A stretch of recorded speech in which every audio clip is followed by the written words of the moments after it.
Ces dernières semaines, l'actualité mondiale a été effervescente.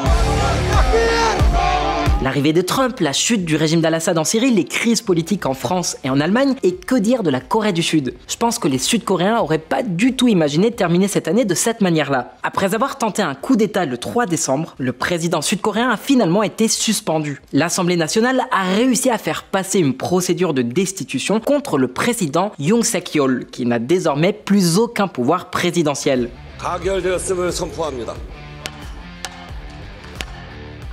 Les amis, la Corée du Sud traverse une crise politique sans précédent. Pour ceux qui ne comprennent pas grand-chose à tout ce chaos, voici les faits. Le mardi 3 décembre dernier, le président sud-coréen a déclaré la loi martiale, et ce, de manière totalement illégale. Cette déclaration a suspendu la liberté d'expression, la liberté de la presse, la liberté d'association politique, le droit de manifester et surtout l'activité de l'Assemblée nationale, le Parlement sud-coréen. Autrement dit, le président a soudainement décrété la fin de la démocratie sud-coréenne. Heureusement, cette loi martiale n'a duré que quelques heures. Pourquoi? Parce que contrairement aux ordres du gouvernement, 190 députés de l'Assemblée nationale ont réussi à voter dans la soirée pour annuler cette loi martiale. Et puisque l'armée a obéi au Parlement, tout s'est arrêté là. Depuis, une véritable bataille politique et judiciaire s'est déclenchée pour enquêter sur le président, les ministres impliqués, ainsi que les commandants militaires et policiers ayant collaboré à cette folie. Le parquet, l'Assemblée nationale, la police, le bureau d'enquête sur la corruption des hauts fonctionnaires, tout le monde enquête pour comprendre ce qu'il s'est passé cette nuit-là. Dans notre dernière vidéo sur la Corée du Sud, ici sur Diplo, on avait expliqué les raisons qui ont poussé le président à tenter un tel coup d'État. En gros, tout ça c'était lié au manque de soutien parlementaire pour les politiques de ce président et peut-être encore plus au scandale au sujet de son épouse. Mais si tu veux en savoir davantage, on te renvoie à cette vidéo. Le fait est que ces derniers jours, des révélations incroyables comme celle-ci ont éclaté. Le ministre sud-coréen aurait tenté de provoquer un conflit avec le Nord comme prétexte pour déclarer la loi martiale. Aussi incroyable que cela puisse paraître, les informations disponibles suggèrent que le ministre de la Défense au moment de la tentative de coup d'État, Kim Yong-hyun, actuellement en prison, a même tenté de provoquer un affrontement armé avec les voisins nord-coréens. Pourquoi?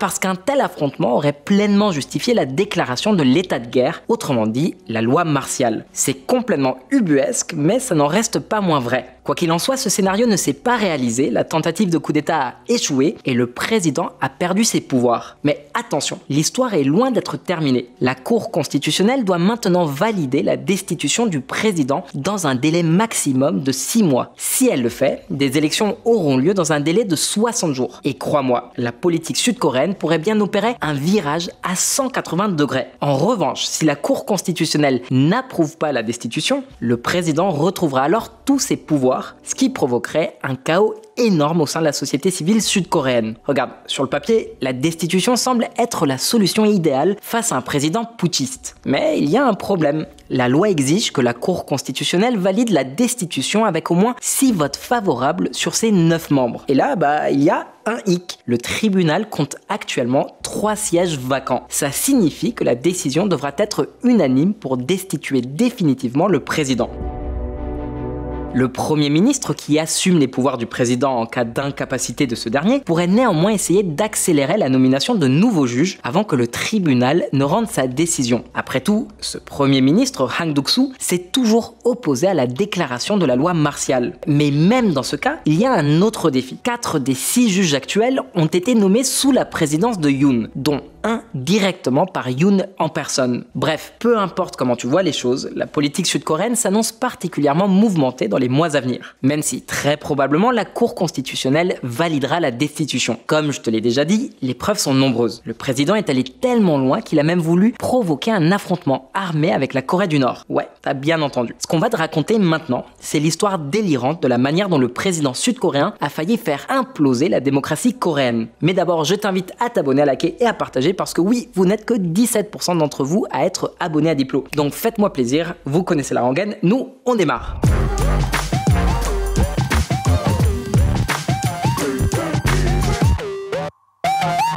Cette histoire, elle a deux principaux protagonistes. Ce sont eux qui ont tiré les ficelles de toute cette opération. Le président Yoon Suk-yeol et l'ancien ministre de la Défense Kim Yong-hyun. Ce sont eux qui ont planifié et donné les principaux ordres pour mettre en œuvre la loi martiale. C'est pourquoi le président sud-coréen, en plus d'avoir perdu ses pouvoirs, est interdit de quitter le pays. Et de son côté, l'ancien ministre de la Défense a été arrêté il y a quelques jours. Mais qu'est-ce qu'ils ont fait exactement? La stratégie de l'auto-coup d'État. Selon les informations connues jusqu'à présent, l'ancien ministre Kim a planifié une grande partie de la loi martiale sur ordre de Yoon. C'est aussi lui qui a élaboré un plan incluant des idées aussi démentes que tenter de provoquer une guerre avec la Corée du Nord. Et le pire, c'est qu'il avait l'approbation du président. Maintenant, de quoi est-ce qu'on parle précisément ?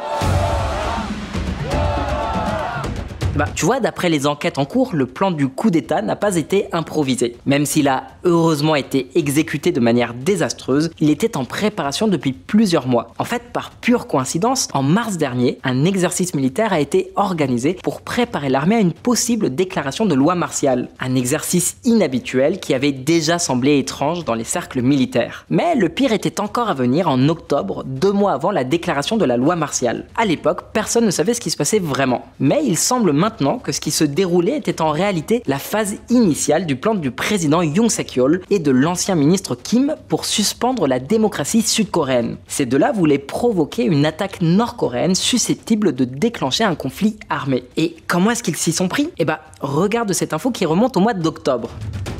La Corée du Nord accuse le Sud d'avoir fait voler des drones au-dessus de Pyongyang. L'état-major interarmé de Corée du Sud n'a ni confirmé ni démenti ces accusations. À l'époque, personne n'avait vraiment prêté attention à cette info, puisque la Corée du Nord envoyait depuis des mois des ballons de propagande au-delà de la frontière qui la sépare avec son voisin du Sud. Beaucoup de ces ballons atterrissaient à Séoul. Alors la plupart des gens pensaient que cette accusation n'était qu'un moyen pour la dictature communiste de se justifier. Mais la Corée du Nord a confirmé avoir trouvé un des drones sud-coréens et a publié quelques photos. Alors oui, le régime de Kim Jong-un a une crédibilité proche de zéro. Mais regarde bien ce drone. Et maintenant, compare cette photo avec celle-ci. Ce petit drone sud-coréen a été filmé lors du défilé militaire organisé à Séoul pour la journée des forces armées le 1er octobre. Bien sûr, il faut reconnaître qu'au moins visuellement, le drone montré par les Nord-Coréens ressemble beaucoup aux drones sud-coréens. Alors, des drones sud-coréens survolaient-ils vraiment Pyongyang? Quel aurait été l'objectif? Logiquement, aucun. C'est pourquoi beaucoup de spécialistes, de journalistes et de politiciens ont affirmé qu'il s'agissait probablement d'une simple réplique construite par la Corée du Nord. Mais aujourd'hui, l'histoire commence à prendre un tout autre tournant. En fait, le député de l'opposition Park Byung-kye a affirmé détenir des informations provenant de sources militaires crédibles selon lesquelles le commandement du contre-espionnage de la défense aurait orchestré cette opération de drone au-dessus de Pyongyang dans le but de provoquer le régime nord-coréen. D'après ces mêmes sources, cette opération faisait partie d'un plan plus vaste lié à la déclaration de la loi martiale. L'idée aurait été en quelque sorte de provoquer une attaque de la Corée du Nord sur le sol sud-coréen en représailles au lancement de ces drones au-dessus de sa capitale, puis de déclencher une réponse militaire qui aurait conduit à un affrontement armé à grande échelle. La loi martiale aurait ensuite été déclarée conformément aux dispositions prévues.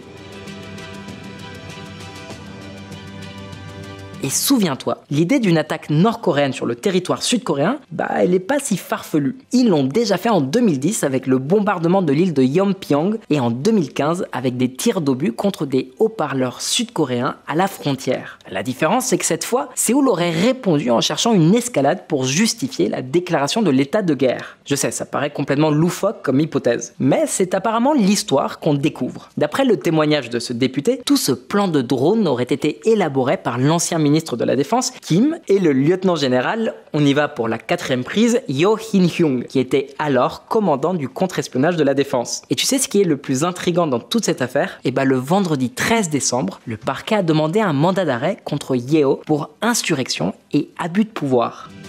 Les procureurs demandent un mandat d'arrêt contre le chef du commandement du contre-espionnage de la défense. D'après les procureurs, dès que la loi martiale a été décrétée, Yeo a ordonné à l'armée d'arrêter Han Dong-hun, le leader du parti au pouvoir, qui s'était opposé à la loi martiale dès le début, ainsi que Lee Jae-myung, le leader de l'opposition, et Woo Won-sik, le président de l'Assemblée nationale. Il semble donc évident que cet officier militaire a participé à la tentative de coup d'État et qu'il a suivi les ordres du président et de l'ancien ministre de la Défense.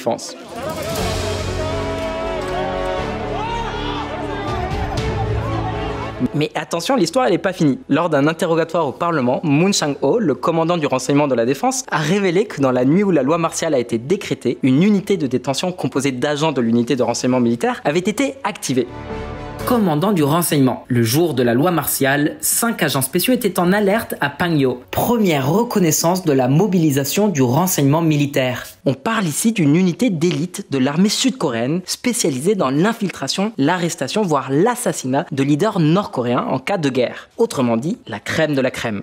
Des officiers de cette unité étaient en alerte dans la nuit où la loi martiale a été décrétée, à Pangyo, un quartier situé au sud de Séoul. Pourquoi ? On ne le sait pas encore avec certitude. Mais certains députés pensent que le plan initial était d'arrêter des figures clés de la scène politique sud-coréenne. Et ce n'est pas tout. D'autres hauts commandants militaires ont témoigné que le président avait donné l'ordre d'empêcher l'accès à l'Assemblée nationale et de retirer de force les législateurs qui s'y trouvaient. Pourquoi ?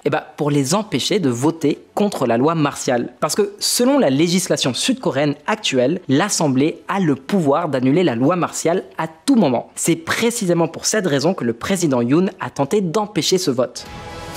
Il a dit que le quorum ne semblait pas encore atteint, donc je devais enfoncer les portes, entrer et traîner dehors les personnes à l'intérieur. Lieutenant-général Kwak Yong-kun. En apprenant ces ordres, ce lieutenant-général a demandé aux commandants présents dans le complexe de l'Assemblée nationale cette nuit-là s'il fallait prendre d'assaut le bâtiment en tirant des balles à blanc ou couper l'électricité pour empêcher les législateurs de voter. Autrement dit, le plan initial prévoyait d'empêcher à tout prix un vote qui aurait pu lever la loi martiale. Ce qui bien sûr allait totalement à l'encontre de la législation en vigueur. Cependant, Yoon a rencontré un obstacle inattendu. Alors que les soldats étaient déjà à l'intérieur du bâtiment, au sein même de l'Assemblée nationale, les commandants militaires n'ont pas suivi tous les ordres du président. Même s'ils devaient entrer pour exécuter l'ordre, les troupes impliquées deviendraient ensuite des hors-la-loi et trop de personnes seraient blessées s'ils forçaient leur entrée. J'ai donc jugé que ce n'était pas correct, je leur ai dit de ne pas aller plus loin à l'intérieur. Lieutenant-général Kwak Yong-kun. Mais ce n'est pas fini, parce que le plan ne se limitait pas à l'utilisation de l'armée. La police faisait également partie du dispositif.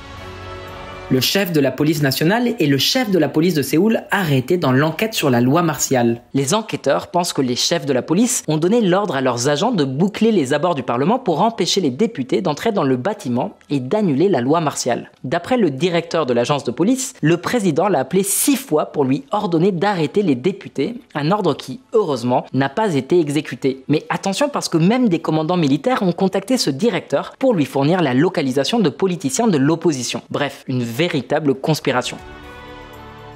Les amis, ce coup d'État était un véritable fiasco. Mais si de nombreux commandants militaires et chefs de la police n'avaient pas refusé de suivre les ordres donnés cette nuit-là, qui sait quel serait le scénario actuel en Corée du Sud? Heureusement, beaucoup ont désobéi au président parce qu'ils savaient que ces actions étaient illégales. Mais évidemment, si le coup avait réussi, ça leur aurait causé d'énormes problèmes. Mais comme je l'ai dit, heureusement, la plupart d'entre eux sont restés fidèles à la législation en vigueur et à la démocratie sud-coréenne. Et c'est ce qui a empêché le coup d'État de réussir.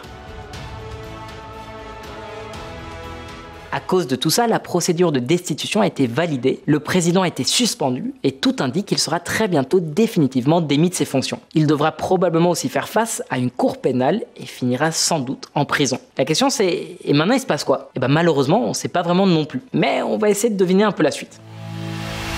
De mauvaises intuitions. L'avenir politique de Yoon Suk-yeol est déjà scellé. Dans quelques mois, des élections auront lieu et un politicien semble avoir toutes les cartes en main pour devenir le prochain président de la Corée du Sud. On parle de Lee Jae-myung. Lee est l'actuel leader du Parti démocrate, le principal parti d'opposition, le même qui a remporté une victoire écrasante lors des dernières élections législatives en avril. Mais quel genre de politicien est-il exactement? Pour faire court, pas vraiment un modèle de vertu. Lee est un homme éclaboussé par de nombreux scandales et qui n'échappe pas non plus aux soupçons de corruption. En fait, il a même une mention dans son casier judiciaire à ce sujet et 3 procès sont actuellement en cours contre lui. Ces affaires vont du détournement de fonds à la corruption immobilière liée à ses mandats en tant que maire de Seongnam et gouverneur de la province de Gyeonggi. Et ce n'est pas tout. Il y a un peu plus d'un mois, il a reçu une condamnation qui pourrait anéantir toutes ses ambitions présidentielles et lui faire perdre son siège à l'Assemblée nationale. Tout dépendra maintenant de ce qui va se passer avec son appel devant la Cour suprême. Le chef de l'opposition sud-coréenne condamné à une peine de prison avec sursis pour violation de la loi électorale. Le verdict pourrait potentiellement le démettre de son poste de législateur et lui barrer la route pour se présenter à la présidentielle lors de la prochaine élection. Alors qui est vraiment Lee Jae-myung et quels sont ses plans pour la Corée du Sud s'il arrivait à devenir président. La Corée de Lee serait plus à gauche, beaucoup plus anti-japonaise, nettement pro-chinoise, moins pro-États-Unis et totalement opposée à l'idée d'aider l'Ukraine avec des armes. Lee est même surnommé le Bernie Sanders de la Corée du Sud. Il est un fervent défenseur de la réduction de l'influence des chaebols, ces grands conglomérats industriels, de l'augmentation des réglementations, de la hausse des impôts et d'une augmentation massive des dépenses publiques pour stimuler l'économie. Bref, ce type est considéré comme un véritable partisan du néo-keynésianisme. Ça fait même des années qu'il propose de mettre en place un revenu de base universel et d'augmenter rapidement les pensions, et ce malgré des actualités comme celle-ci. La Corée affirme que son fonds de pension sera épuisé d'ici 2056 sans réforme. Et oublie pas qu'on parle ici du pays avec le taux de natalité le plus bas au monde et l'un des pays où la population vieillit le plus rapidement. Tout ça, Lee Jae-myung semble s'en moquer. Cela dit, ses positions les plus controversées concernent la politique internationale, à commencer par son refus de soutenir l'amélioration des relations avec Tokyo, une dynamique positive que la Corée du Sud a connue ces dernières années. Oui, Lee réfléchit encore comme dans les années 1940 quand il s'agit du voisin japonais. Il est même opposé à un rapprochement militaire avec le Japon, compromettant ainsi tous les efforts réalisés ces dernières années. En fait, l'une des grandes réussites de l'administration Biden a été précisément de convaincre Séoul et Tokyo de collaborer bien plus étroitement. Et pour Washington, cette collaboration est cruciale pour contrer l'influence militaire croissante de la Chine et de la Corée du Nord. Mais évidemment, on parle ici d'un candidat qui prône aussi un rapprochement avec Beijing plutôt qu'avec Washington. Les amis, malgré ce programme controversé, comme je te l'ai déjà dit, il est très probable que si la Cour suprême ne l'en empêche pas, Lee remportera les prochaines élections haut la main. Yoon Suk-yeol a causé des dégâts considérables aux conservateurs. D'abord par son incapacité à parvenir à des accords, ensuite à cause des scandales incessants impliquant sa femme, et enfin par sa tentative de coup d'État raté. Le résultat, c'est que le parti du pouvoir du peuple se trouve actuellement sans leader et reste divisé. Leur seule alternative crédible semble être Han Cheol-soo, un politicien beaucoup plus modéré, jouissant d'une assez bonne réputation et qui a été le premier de son parti à voter en faveur de la destitution de Yoon. Un potentiel candidat qui en plus est devenu millionnaire grâce à Hanlab, une société de développement d'antivirus qu'il a fondée. S'ils veulent avoir une chance, ils devraient lui confier les rênes du parti au plus vite. Mais même dans ce cas, la tâche sera ardue. Tout indique qu'un virage politique majeur aura lieu en Corée du Sud dans les mois à venir. Les amis, le plan initial de cette tentative de coup d'État relevait de la pure folie. Il aurait même pu plonger le pays dans une guerre dévastatrice. Heureusement, Kim Jong-un ne s'est pas réveillé du mauvais pied ce jour-là. Sinon, qui sait jusqu'où cette opération aurait pu aller. Bien sûr, comme tu le sais, ici chez Diplo, on continuera de suivre tout ça de très près. En attendant, si tu as trouvé cette vidéo intéressante, oublie pas de liker, de t'abonner et de partager. Et nous, on te dit à très vite pour plus d'infos. À ciao, bonsoir.